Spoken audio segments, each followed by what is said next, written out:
Hello बच्चों, let's read this question. In the reaction, carbon dioxide plus hydrogen leads to the formation of carbon monoxide plus water.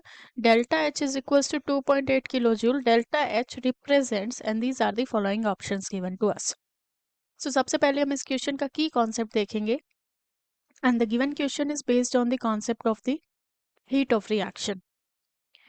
Heat of reaction.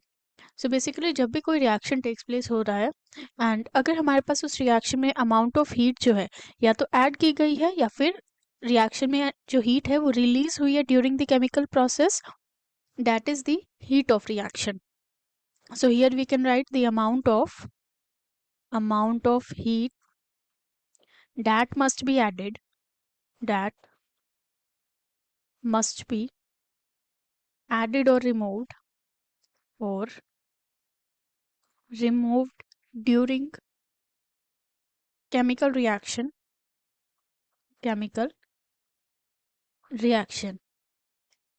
And ऐसा क्यों होता है कि heat हमें add करनी पड़ रही है या रिमूव करनी पड़ती है. सो कुछ रिएक्शंस होती है for which we have to give the certain temperature so that वो स्टार्ट हो, एंड जो हमारे पास हीट रिलीज होती है एंड जो केमिकल रिएक्शन में हमारे पास रिएक्टेंट और प्रोडक्ट्स होते हैं, जो सब्सटेंस प्रेजेंट होते हैं, so that they will get at the same temperature. So now let us see जो हमें गिवन रिएक्शन है. In this given reaction, we can see carbon dioxide gas है that is reacted with the hydrogen gas, which leads to the formation of the carbon monoxide, and along with this water is formed, जिसके लिए हमारे पास delta H given है and that is the 2.8 kilojoule. And it is asked कि for this particular reaction ये delta H क्या represent करता है. So basically in this reaction जो delta H है वो represent कर रहा है heat of reaction represent कर रहा है. and here we can see जो delta H का value है that is positive. this means जो हमारे पास heat है that is absorbed in reaction and such kind of the reaction जिसमें heat absorb होती है, that kind of the reaction is called endothermic reaction.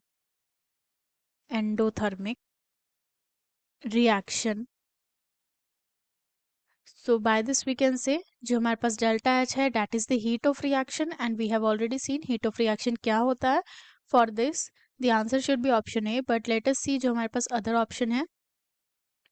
जो other option है it says option B जो हमारे पास गिवन है that is the heat of combustion.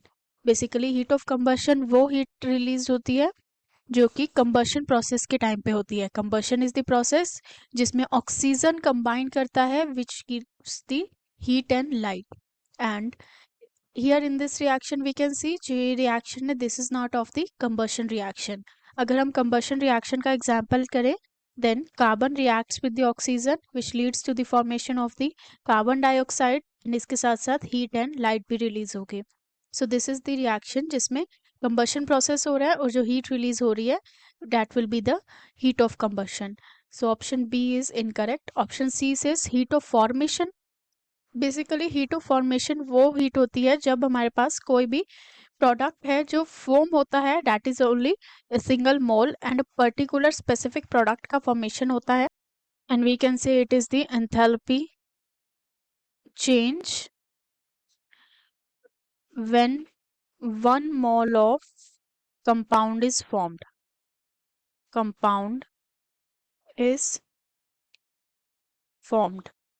For example हमारे पास कार्बन है, हाइड्रोजन है और ऑक्सीजन है which combines and leads to the formation of 1 mole of CH3 COOCH3.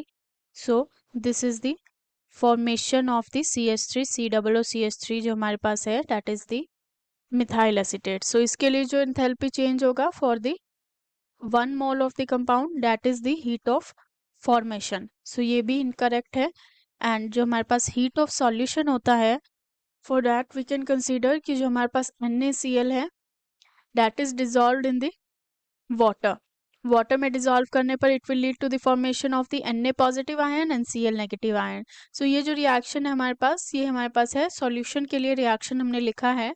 And during this process जो हमारे पास हीट रिलीज होती है और हीट एब्जॉर्ब होती है, that is the heat of solution, and we can also write it as NaCl plus H2O which leads to the formation of the NaOH plus HCl.